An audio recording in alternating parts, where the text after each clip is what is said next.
ना करें, जब कंक्लूड कर लेंगे क्योंकि आप ही डिस्टर्ब होते हैं। आप सबका स्वागत है।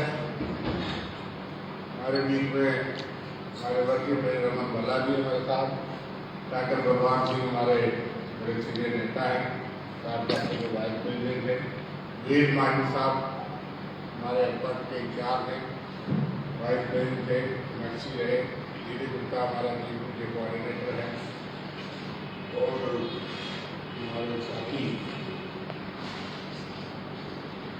मैं भल्ला साहब से दरख्वास्त करूँगा कि आपसे बात करें। कल प्रधानमंत्री जी जम्मू कश्मीर आ रहे और जहाँ भी देश के प्रधानमंत्री जाए सब एक ट्रेन या उसके उद्घाटन के लिए, वो भी एक बड़ा काम था हमारा यूपी प्रोजेक्ट, और बनारस से बारामूला का कंप्लीट हो गया था।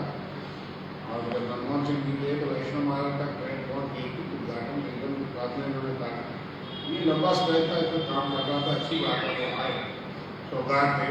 लेकिन यहाँ पर प्रधानमंत्री जाते हैं, खासकर जम्मू कश्मीर जिसने काफ़ी भुगता, काफ़ी कुछ सफर किया, यहाँ पे नौजवानों की जिसने लोगों की बात हम यहाँ पर व्यक्त करेंगे। ये सवाल मैं भल्ला साहब से कहूँगा तो शुक्रिया हमारे आप सारे साथी, आपको तकलीफ दी कि कल प्रधानमंत्री जी यहाँ पे आ रहे हैं उद्घाटन के सिलसिले में, लेकिन हमें लगता है कि ये प्रताप सिंह जी का सपना स्वर्गीय श्रीमती इंदिरा गांधी जी ने पूरा करने के लिए उसका फाउंडेशन स्टोन यहाँ पर रखा था। हम स्वर्गीय इंदिरा गांधी को श्रद्धांजलि अर्पित करते हुए कि वाकई वो विजनरी लीडर थे कि कश्मीर से कन्याकुमारी तक ट्रेन के जरिए लोगों को जोड़ा जाए, जो जिसकी शुरुआत थी वो कल एक अंतिम चरण में यहाँ पे पहुँचा है। और हमें लगता है कि इस दौरे से हमारे लोगों की भी काफ़ी उम्मीदें उनसे बंधी हैं कि ये दौरा सिर्फ उद्घाटन तक सीमित यहाँ पे नहीं, जो जम्मू कश्मीर के हालात यहाँ पे बने हैं, हमें उम्मीद है कि उस हालात के सिलसिले में कोई अच्छी घोषणा वो यहाँ पे कर पाएँ, और यहाँ के हालात के माध्यम से जो पूंछ या वार लाइक पोजीशन में जो हमारे लोगों के नुकसान पूंछ जैसे इलाके में हुआ, चाहिए तो ये था कि वहाँ पे भी थोड़ा सा टच वो दे पाते कि वहाँ के लोगों को जो नुकसान हुआ उनका कॉन्फिडेंस बिल्डिंग में का एक पार्ट यहाँ पे बनता। और आज भी कई लोग जो हैं वो छत के अंदर नहीं है क्योंकि मकान उनके काफ़ी गिर गए, तबाह हो गए।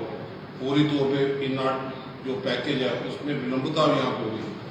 हमारी यही मांग है कि इसके साथ पूरा पैकेज पूरी तौर पर घोषणा करें, और ख़ास तौर पर जो पिछले दिनों भी इनकी पहले उद्घाटन था, अगर किसी कारणवश टाला गया और उसके बाद पहलगाम की वारदात हो गई, 50 दिन के बाद ये आ रहे हैं।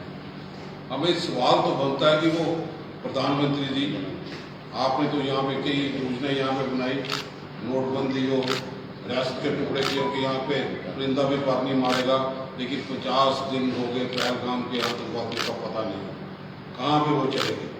ये जानना हमारे हक यहाँ पे बनता है कि जम्मू कश्मीर में स्थिति दोबारा यहाँ पे हो पाए। और आप स्टेट को कब देने के लिए यहाँ पे जा रहे हैं, बार बार कई दौरे यहाँ पे लगे, हमेशा कहते रहे कि very soon eight appropriate time. और रियासत के हालात के माध्यम से हमें रियासत का दर्जा यहाँ पे चाहिए, हमें लिप सर्विस नहीं चाहिए। और आप लोग तो जनसभा को संबोधित करने के लिए मुलाजमों को जबरदस्ती बुला रहे हैं, वो आम कार्यकर्ताओं की रैली नहीं होगी, प्रधानमंत्री आए कोई भी लोग आए, लेकिन आप कहीं से भी पता करो पूरी जम्मू शहर से 7 बजे सब गाड़ियों का बंदोबस्त जम्मू शहर से, वीडियो हो, दूसरे वर्कर हो, सबको जबरदस्ती धकेलने का, लंच का, कोई प्रधानमंत्री भाषण करेंगे। ये आपके जरिए संदेश जाए कि कार्यकर्ता वहाँ पे नहीं है सुनने के लिए, क्योंकि जम्मू कश्मीर से जख्म हम लोगों को मिले हैं रियासत का दर्जा तोड़ने के बाद। और 2 यूटी में फर्क क्यों है? एक यूटी में 80% रिजर्वेशन जॉब वहाँ के लोगों को मिलती है, और जम्मू में 29 विधायक MLA भाजपा के चुने हैं। ये लगता है कि भाजपा की लोकल लीडरशिप फेल होगी, इसलिए हम प्रधानमंत्री से बात करते हैं कि हमें वो कम से कम वो दर्जा, रियासत का दर्जा वापस मिले।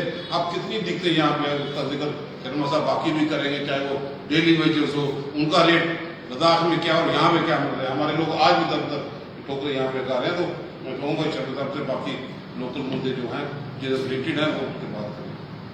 देखिए, भल्ला साहब ने इस पर बताया कि प्रधानमंत्री आएंगे और जो समस्याएं और लोगों की उम्मीदें हैं उनको उजागर करना हमारा दायित्व है। पहली बात तो यह है कि इस ट्रेन का उद्घाटन मीडिया के माध्यम से पता चलता है कि इनपुट्स थे, इंटेलिजेंस इनपुट्स उस वक्त नहीं हुआ, लेकिन एडवांस इनपुट्स होने के बावजूद जम्मू कश्मीर का कोई कोना नहीं है यहाँ पे इंटेलिजेंस के बावजूद ये पता हो कि यहाँ लोग जमा होते हैं, यहाँ सैलानी आते हैं, यहाँ पर्यटक आ रहे हैं, 2000 लोग डेली वहाँ जाते थे। तो एक बड़ा अहम सवाल है कि वहाँ इतना बड़ा सिक्योरिटी लैप्स क्यों हुआ? एक भी सुरक्षा कर्मी वहाँ के लिए नहीं थी। जो इतने जंगल के अंदर लोग सैर करने आते थे, क्या वजह है? आज तो हम ये पूछना चाहते हैं प्रधानमंत्री जी, किसको जिम्मेदार ठहराया कि जिनका फेलियर था, सिक्योरिटी लैब था, गृह मंत्रालय इसको देखता है या लाठीचार्ज भी उनके आर्डर के बिना नहीं होता? क्योंकि मुख्यमंत्री असेंबली के फ्लोर पे कह चुके। जब दिल्ली में लाठीचार्ज हुआ तो उन्होंने कहा ये मेरे हाथ में नहीं, 1 करोड़ लोग अलग है। तो उसके बावजूद वहाँ क्यों सुरक्षा नहीं थी? और इतना बड़ा काम करने में पाकिस्तान और उसके आतंकवादी कामयाब हुए। दूसरा सवाल कि जो 18 महीने से वो आतंकवादी, जैसे बला साहब ने पूछा, 3 हत्याकांड वो गगनवीर से लेकर के 3 हत्याकांड पहले कर चुके थे, ये चौथा जो साड़ियाँ उन्होंने किया दर्दनाक, वो कामयाब हुए। आज उनके खिलाफ क्या कार्रवाई? वो एलिमिनेट होंगे, वो पकड़ेंगे या क्या कार्रवाई हो रही है? आप तो कहते हैं परिंदा पार नहीं मार सकता। ये बहुत अहम सवाल है और किस पे जिम्मेवारी आयद करोगे, कौन जिम्मेवारी लेगा? आप पार्लियामेंट से भाग रहे हो, आपने स्पेशल सेशन नहीं बुला रहे, सारी ओपोजिशन के लीडर है, राहुल गांधी सिर्फ कांग्रेस की नहीं, ओपोजिशन तमाम, कल भी 18 पार्टियों ने लिख के दिया, आप अधिवेशन नहीं बुला रहे, ऑल पार्टी मीटिंग को चेयर नहीं कर रहे। जो सवाल हैं देश के साथ, सारे लोग, सारी ओपोजिशन, सारी पार्टी, सारे हर धर्म का आदमी खड़ा रहा। जम्मू कश्मीर के लोगों ने, पुंछ के लोगों ने, जैसे उन्होंने कहा, सबसे ज्यादा पीड़ा सहन की, शहीद हुए, बच्चे शहीद हुए, उनके घर टूटे, तमाम बॉर्डर के लोग, लेकिन किसी ने नहीं कहा। उन्होंने मोदी सरकार को, सेना को, देश को, इनको कहा कि ध्यान तक जाना चाहिए, हम शहीद हो गए, हमें नुकसान होगा, हमारे नियत थे, फौजी है बॉर्डर पे, सिविलियन, उनको टारगेट किया पाकिस्तान ने, लेकिन किसी ने नहीं कहा कि आप पीछे हटेंगे। लेकिन क्या वजूहत हुई कि आपने इसी इशारे पे ट्रंप के एक टेलीफोन पे जो है वो, यहाँ हमने मैसेज पढ़ा, बड़ा साहब थापा जी के घर से आ रहे थे, शहीद थापा के घर से, और ट्वीट आ गए। ये सवाल के जवाब देश मांगता है और आपको आज युद्ध विराम आपने कर दिया, उसके बाद तो देना चाहिए। और भी सवाल आते ना, आप वहाँ करोगे, यहाँ आ रहे हो तो देश को बताओ, यहाँ के लोगों को बताओ। उनकी पीड़ा के लिए पुंछ का जिक्र नहीं किया उन्होंने, देश के खिलाफ, देश के नाम जब संबोधन किया मोदी जी ने, पुंछ के जख्मों को जिक्र तक नहीं किया। आपके गृह मंत्री कितने दिनों बाद आते हैं, लीडर ऑपोजिशन पहले जाता है, और वहाँ पे डीसी और एसपी को जम्मू बुला लिया जाता है। आप लोगों के लिए वो आ रहे हैं, ये तमाम सवाल हैं। और दूसरी बात, जिस तरह से हमने कही कि जम्मू कश्मीर लद्दाख एक स्टेट, इसको तोड़ के आपने 2 यूनिट बनाई। जो कानून लद्दाख के लिए, करगिल के लिए अच्छा है, वो जम्मू के लिए क्यों बुरा है? बीजेपी जवाब दे, क्यों नहीं हमारे बच्चों के लिए आरक्षण होगा? हमारी तो मांग है कि फुल स्टेटहुड वापस करिए और लैंड, जॉब्स और नेचुरल रिसोर्सेज, जो पहाड़, हमारी नदियां आप लूट के जा रही हैं, उनको प्रोटेक्शन के लिए कॉन्स्टिट्यूशन प्रोटेक्शन दीजिए। लेकिन तब तक, जब तक वो देते, आप जो लद्दाख को दे रहे हो, सिमिलर पैटर्न पे जम्मू कश्मीर यूटी को भी वो प्रोटेक्शन मिली गई। और जिन लोगों के साथ आपने वादा किया था, dealing with need based SPO, home guard, anganwadi workers, Asha workers, CIC operators, मुख्तलिफ किस्म के लोग, रेवरेज जंगलात, कि आप लोगों के साथ इंसाफ होगा, आपको पक्का किया जाएगा। 11 साल के बाद आप फिर आ रहे हो, उनके बारे में क्या पॉलिसी आपने तो पैकेज दिया। चुनी हुई सरकार कमेटी बना रही है, लेकिन उनके लिए पैसा चाहिए। आपने 6,500 करोड़ हमारा बजट कम कर दिया, बजाय कि आप मदद करते कि इतने सालों के बाद चुनी हुई सरकार बनी। और रेलवे के प्रोजेक्ट जो पुंछ में था, राहुल गांधी जी ड्योरी में आए, 13,608 करोड़ का रेलवे प्रोजेक्ट बना। आज 11 साल के बाद वो कहीं नजर नहीं आ रहा। वानी कसौली से भद्रवाह किश्तवाड़ तक रेलवे प्रोजेक्ट वो नहीं आ रहा। आपने कश्मीर में कुछ प्रोजेक्ट सेंक्शन किया, अच्छा किया रेलवे के, लेकिन जम्मू सूबा जिसने आपसे बहुत उम्मीदें की थी, उनके लिए क्या है? आपने रिफ्यूजियों के भी जो पाकिस्तान अमेरिकी से आए थे उनके लिए कहा था असेंबली सीटें 8 होंगी, आप सबको 30-30 लाख जो हमने पैकेज भेजा था कांग्रेस और एनसीपी वाला साहब हम सब लोग उसमें शामिल थे, वो पैकेज कहाँ गया? क्यों नहीं रिफ्यूजी के लिए पैकेज? अनएम्प्लॉयड यूथ के लिए आपका क्या पैकेज है? कश्मीरी पंडित के रिहेबिलिटेशन और उनके पैकेज मनमोहन सिंह ने जो किया था उससे आगे आपने क्या किया? अभी भी 108 घर 3 शहर में भला साहब ने दिए थे कि वो तबाह हो गए। टीम के अंदर वो सारे फैब्रिकेटर वो लोग रह रहे हैं। 11 साल में आप 108 फैमिली के लिए यहाँ जेटी की तरह फ्लैट नहीं बना सके। क्या किया वो बताना चाहिए। तो ठीक है, वो आ रहे हैं, उनका स्वागत है, लेकिन ये वो सवाल हैं। और आज बॉर्डर के लोगों के लिए बंकर्स, अब तो जो बॉर्डर टाउन है वहाँ पे बोले पड़े, जम्मू में पड़े, लेकिन आप कम्युनिटी बंकर्स, इंडिविजुअल बंकर्स आपको पाकिस्तान की नजरिए के मुताबिक बंकर सेक्शन करने चाहिए। मेरे नौशहरा में 14 फैमिली एक बिल्कुल एक्सट्रीम बॉर्डर में 6 फैमिली माइनॉरिटी थी, वहाँ एक भी बंकर नहीं। पिक एंड चूज पे बंकर बने, जो बंकर बने उनका ऑडिट हो।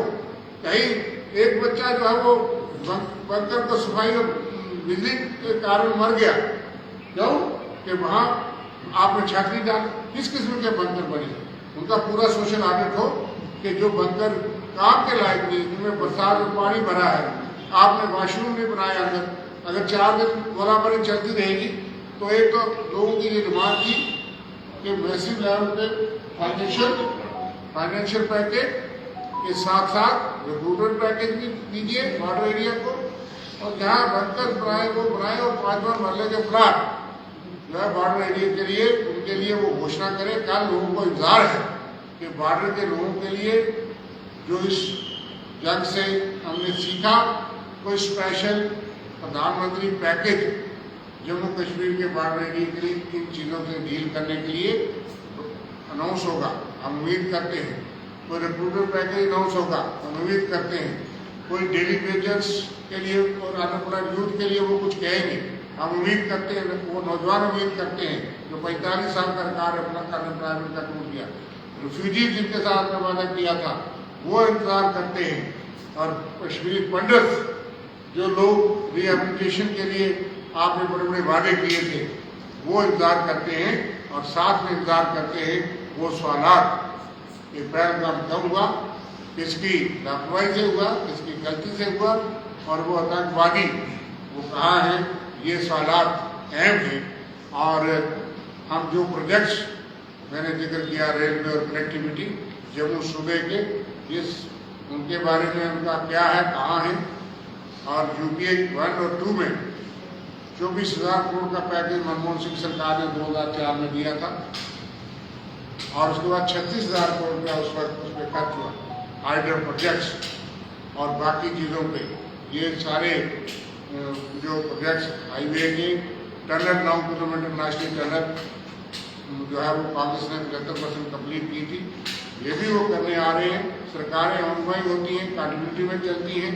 एक सरकार प्रोजेक्ट सैंक्शन करके शुरू करती है, दूसरी मुकम्मल करती है, उसका भी स्वागत है। लेकिन इसके साथ साथ टूरिज्म तब प्रमोट होगा जब सुरक्षा का माहौल होगा।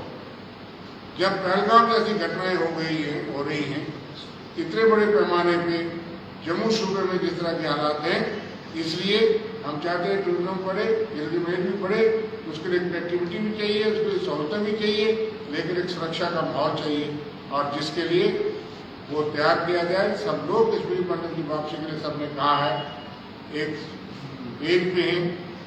और बाकी चीज़ें की अनएम्प्लॉयमेंट, इन चीज़ों पे हम सब एक पेज पे हम समझते हैं। और प्रधानमंत्री जी से कई उम्मीदें भी हैं और कई सवालात लोगों की जनता की तरफ से कांग्रेस पार्टी अपना फर्ज सबके जो है वो उठाना चाहती है, जिसका जवाब हम कल सुनना चाहेंगे। आपके कुछ सवालात हैं तो